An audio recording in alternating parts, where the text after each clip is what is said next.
দেশের আকাশে আবারও জঙ্গিবাদের ছায়া। নেপথ্যে পাকিস্তান ভিত্তিক নিষিদ্ধ জঙ্গি সংগঠন তেহরিকে তালেবান পাকিস্তান অর্থাৎ টিটিপি। টিটিপি কারা বা কেন বাড়ছে উদ্বেগ, এই বিষয়টি ব্যাখ্যা করার আগে হঠাৎ কেন আলোচনায় এলো টিটিপি সেই বিষয়টি ছোট্ট করে বলি। সম্প্রতি কক্সবাজারের টেকনাফে টিটিপির সঙ্গে সম্পৃক্ততার অভিযোগে মোহাম্মদ উল্লাহ নামের এক রোহিঙ্গা তরুণকে আটক করা হয়। পরে তার ব্যবহৃত মোবাইল ফোনের হোয়াটসঅ্যাপ অ্যাকাউন্টে টিটিপি সংশ্লিষ্ট কার্যক্রমের প্রমাণ পাওয়ার অভিযোগে সন্ত্রাস বিরোধী আইনে তাকে গ্রেফতার দেখানো হয়। তদন্ত সংশ্লিষ্ট সূত্র বলছে, প্রাথমিক অনুসন্ধানে ওই তরুণের টিটিপি সমর্থিত কর্মকাণ্ডে জড়িত থাকার ইঙ্গিত মিলেছে। একটি হোয়াটসঅ্যাপ গ্রুপে তার সক্রিয় সম্পৃক্ততার তথ্য পাওয়া গেছে, যেখানে জঙ্গি সংগঠনটির সঙ্গে যোগাযোগ রয়েছে। গ্রেফতার তরুণ বর্তমানে অ্যান্টি টেরোরিজম ইউনিটের হেফাজতে রিমান্ডে রয়েছেন। রিমান্ডে সে চাঞ্চল্যকর তথ্য দিয়েছে। তারা বলছেন, হোয়াটসঅ্যাপে গ্রুপের সদস্যরা ইংরেজি ও আরবিতে লেখালেখি করত। গ্রেফতারের কিছু সময় পর থেকে মোহাম্মদ উল্লাহর মোবাইল ফোনটি ওপেন হচ্ছে না।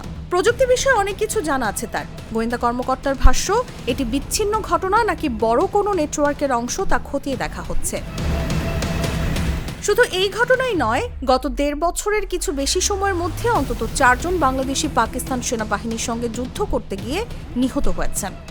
এসব ঘটনার পর পাকিস্তানের টিটিপির সঙ্গে সংশ্লিষ্টতার অভিযোগে গত বছরের জুলাইয়ে বাংলাদেশে অন্তত ২ জনকে গ্রেফতার করেছে পুলিশ। সব মিলিয়ে বড় নিরাপত্তার ঝুঁকি হিসেবে বিষয়টি বিবেচিত হচ্ছে।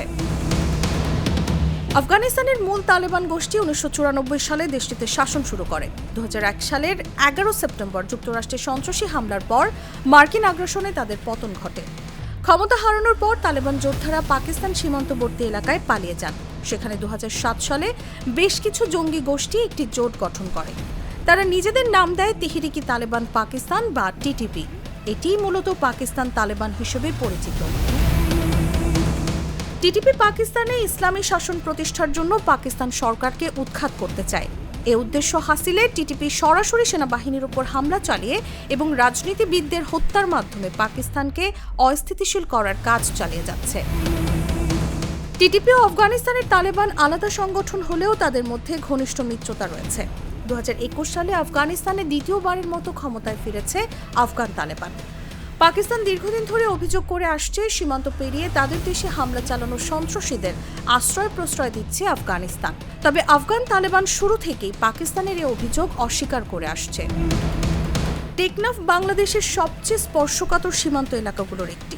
একদিকে মিয়ানমারের অস্থিতিশীল রাখাইন রাজ্য, অন্যদিকে সমুদ্র পথ ও পাহাড়ি রুট। সব মিলিয়ে এটি দীর্ঘদিন ধরেই চোরাচালান ও অনুপ্রবেশের ঝুঁকিতে রয়েছে। মিয়ানমারের চলমান সংঘাত, অস্ত্রের অবাধ চলাচল এবং সীমান্তবর্তী অপরাধ চক্র পরিস্থিতিকে আরও জটিল করে তুলছে। যদি রোহিঙ্গা ক্যাম্পে টিটিপি ঘনিষ্ঠ কোনো নেটওয়ার্ক গড়ে ওঠে, তবে তা শুধু ক্যাম্প নয়, পুরো সীমান্ত অঞ্চলের নিরাপত্তার জন্য হুমকি হয়ে উঠতে পারে। আন্তর্জাতিক সম্পর্ক বিশ্লেষকদের মতে, রোহিঙ্গা ক্যাম্প বাংলাদেশের জন্য বিস্ফোরা। জঙ্গি সম্পৃক্ততার বিষয়টি খুবই উদ্বেগের। এই বিষয়টি অন্য রোহিঙ্গা সদস্যদের মধ্যে ছড়িয়ে পড়ার আগে আইনশৃঙ্খলা বাহিনীর উচিত দ্রুত পদক্ষেপ নেওয়া। রোহিঙ্গা সংকট দীর্ঘায়িত হওয়া এবং দিন দিন আন্তর্জাতিক সংস্থাগুলোর সহায়তা কমে যাওয়ায় নিরাপত্তা ঝুঁকি ক্রমেই জটিল হচ্ছে বলে মত নিরাপত্তা বিশ্লেষকদের। নিউজ ডেস্ক, জাগো নিউজ।